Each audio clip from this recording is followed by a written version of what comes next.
আসসালামু আলাইকুম। এখন শুনবেন সংবাদ শিরোনাম। বগুড়ার পাশাপাশি ঢাকা 17 থেকেও মনোনয়নপত্র নিলেন তারেক রহমান। কালই শেষ হচ্ছে দাখিলের নির্ধারিত সময়। রিটার্নিং অফিসার কার্যালয়গুলোতে প্রার্থী সমর্থকদের ভিড়। ওসমান হাদির হত্যায় জড়িতদের পালাতে সহায়তাকারী 2 জন ভারতে আটক। বিচার দাবিতে রাজধানী সহ বিভাগীয় শহরে ইনকিলাব মঞ্চের অবস্থান। চূড়ান্ত প্রার্থী ঘোষণায় হিমশিম খাচ্ছে জোটগুলো। এনসিপি থেকে এবার তাজনুভার পদত্যাগ, বিভেদ সৃষ্টির চক্রান্তকারীদের বিষয়ে সাবধান করলেন মির্জা ফখরুল। খালেদা জিয়ার সংকটময় মুহূর্ত পার করছেন জানালো মেডিকেল বোর্ড। দেশবাসীর কাছে দোয়া চেয়েছেন ছেলে তারেক রহমান। শপথ নিলেন নতুন প্রধান বিচারপতি জুবায়ের রহমান চৌধুরী। বঙ্গভবনে রাষ্ট্রপতি পড়ালেন শপথ বাক্য। উপস্থিত ছিলেন প্রধান উপদেষ্টা। এতক্ষণ শুনছিলেন সংবাদ শিরোনাম, এবার বিস্তারিত।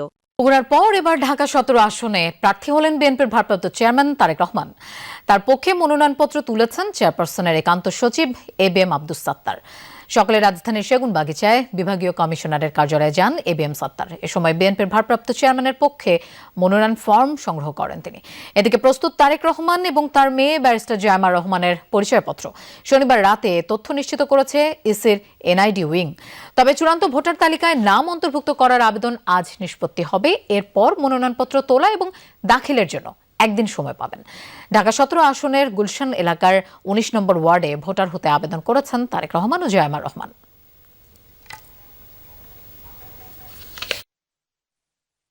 190 ঢাকা 17 আসন থেকে বিএনপির ভারপ্রাপ্ত চেয়ারম্যান ওনার পক্ষে মনোনয়নপত্র সংগ্রহ করার জন্য এবিএম আব্দুস সাত্তার আমাদের এখানে আজকে এসেছেন এবং আমরা প্রস্তুত করে ওনার কাছে আমরা হ্যান্ড ওভার করছি।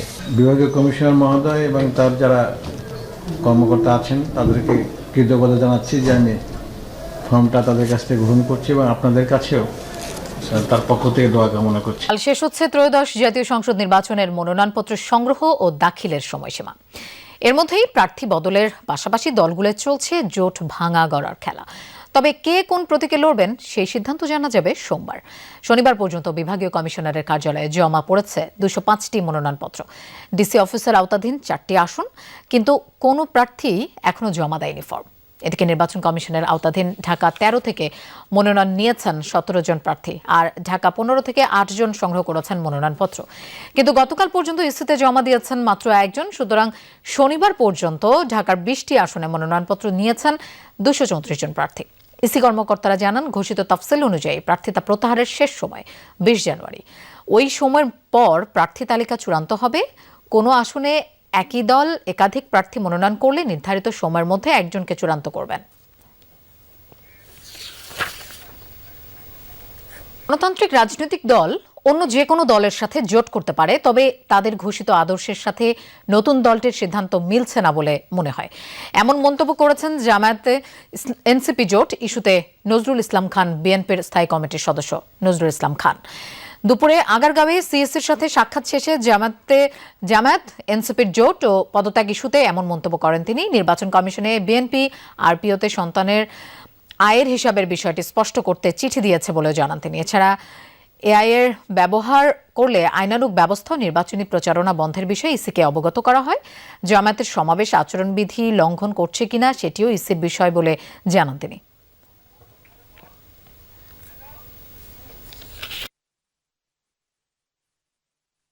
অবশ্য আমরা এটাও দেখলাম আর কি, যে তাদের এই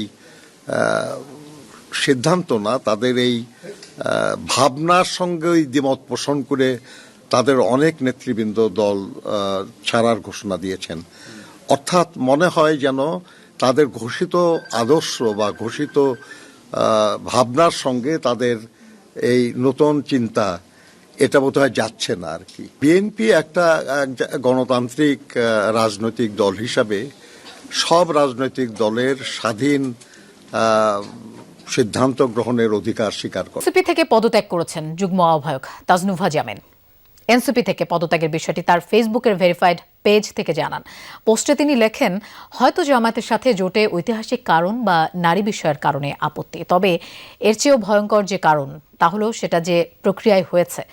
তিনি আরও লেখেন, কয়েকদিন আগে সারা দেশ থেকে মনোনয়ন সংগ্রহের ডাক দিয়ে 125 জনকে মনোনয়ন দিয়ে 30 জনের সিটের সমঝোতা করে বাকিদের নির্বাচন করতে দেয়া হবে না। এই সিদ্ধান্তে সিলমোহর বসানো হয়েছে। বিষয়টি ঠেলতে ঠেলতে একদম শেষ অবধি এনেছে যাতে কেউ স্বতন্ত্র নির্বাচনও করতে না পারে। তিনি জানান, আগামীকাল মনোনয়ন জমা দেওয়ার শেষ তারিখ পুরো অগোছালো করে চোখের পলকে ডিজোন করে দিয়েছে। অনেকে মনে করছে যে জামাতের সাথে জোটটাই একমাত্র কারণ। আসলে জামাতের সাথে জোটটা না, জামাতের সাথে যে প্রক্রিয়ায় জোটটা হয়েছে এটা আমি অনেকটা মনে করি যে এই প্রক্রিয়াটা আগে থেকেই পরিকল্পিত ছিল, এভাবেই প্ল্যান করে এটাকে এতটুকু নিয়ে আসা হয়েছে। প্রথম দফায় এনসিপি নিজের সক্রিয়তাটা প্রতিষ্ঠা না করে জামাতের সাথে জোট করলে এনসিপি কে আর আলাদা করা যাবে না। এটা যদি 5 বছর পর একটা রাজনৈতিক কৌশল হিসেবে জোট হতো তখন এটা হতো। ওসমান হাদির হত্যাকারী ফয়সাল আলমগীরকে পালাতে সহায়তাকারী দুজনকে ভারতের মেঘালয়ে আটক করা হয়েছে। ডিএমপির মিডিয়া সেন্টারের এক ব্রিফিংয়ে এই তথ্য জানান অতিরিক্ত police commissioner SN Mohammad Nazrul Islam. তিনি বলেন, ময়মনসিংহের হালুয়াঘাট সীমান্ত দিয়ে ভারতে পালিয়ে গেছে ওসমান হাদির হত্যাকারী ফয়সাল আলমগীর। তিনি বলেন, শুটার ফয়সাল ও মোটরসাইকেল চালক আলমগীরকে পালাতে সহায়তাকারী সহ মোট 11 জনকে গ্রেফতার করা হয়েছে। ওসমান হাদি হত্যার ঘটনা পূর্ব পরিকল্পিত, তাই ফয়সাল ও আলমগীর ঘটনার পরপরই ময়মনসিংহের হালুয়াঘাট সীমান্ত দিয়ে পালিয়ে যায়। এ ঘটনায় 6 জন স্বীকারোক্তিমূলক জবানবন্দি দিয়েছেন। পুলিশ বলছে, মামলাটির তদন্ত শেষ পর্যায়ে আগামী 7 দিনের মধ্যে চার্জশিট দেওয়া হবে। পুলিশের ধারণা, 5 আগস্ট পরবর্তী সময়ে ভোকাল ছিলেন ওসমান হাদি। তার বক্তব্যে একটি গ্রুপ ক্ষতিগ্রস্ত, তাই তাদের টার্গেটে পরিণত করা হয় ওসমান হাদি। রাজনৈতিক কারণে হাদিকে খুন করা হতে পারে ব্রিফিংয়ে জানান নজরুল ইসলাম। তিনি বলেন, হাদির খুনিদের দেশে ফিরিয়ে আনার চেষ্টা চলছে।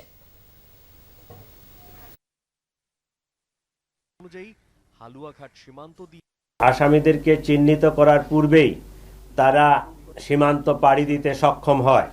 হালুয়াঘাটের পূর্বে মুন ফিলিং স্টেশনে জনৈক ফিলিপ এবং সঞ্জয় তাদেরকে গ্রহণ করার জন্য অপেক্ষা করতে থাকে। ফিলিপ তাকে সীমান্ত পার করে ভারতের মেঘালয় রাজ্যে জনৈক পুত্তির নিকট হস্তান্তর করে। মেঘালয় পুলিশের সাথে যোগাযোগ করে যেটি জানতে পেরেছি, তারা ইতোমধ্যে পুত্তি ও স্বামীকে গ্রেফতার করেছে। দেশ ক্রান্তিকাল পার করছে। আন্দোলন ও অন্যান্য কাজের মাধ্যমে দেশকে অস্থির করে তোলার চেষ্টা করা হচ্ছে। এ সময় সকলকে সাবধান থাকার আহ্বান জানান বিএনপি মহাসচিব মির্জা ফখরুল ইসলাম আলমগীর। সকালে ঠাকুরগাঁও সদর উপজেলায় মানব কল্যাণ পরিষদ চত্বরে আলেম ওলামাদের সাথে এক মত বিনিময় সভায় এসব কথা বলেন তিনি।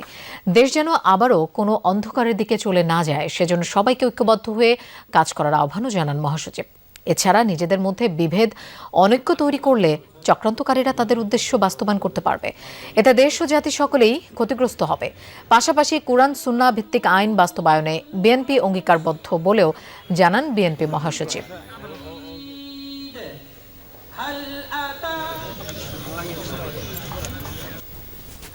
বিভিন্ন রকম কথাবার্তা উঠছে, বিভ্রান্তি সৃষ্টি হচ্ছে, আন্দোলন হচ্ছে। আপনার কেন জানি না মনে হয় যে দেশকে অস্থির করে তোলার জন্য আবার কিছু সংখ্যক লোক পেছন থেকে কাজ করছে।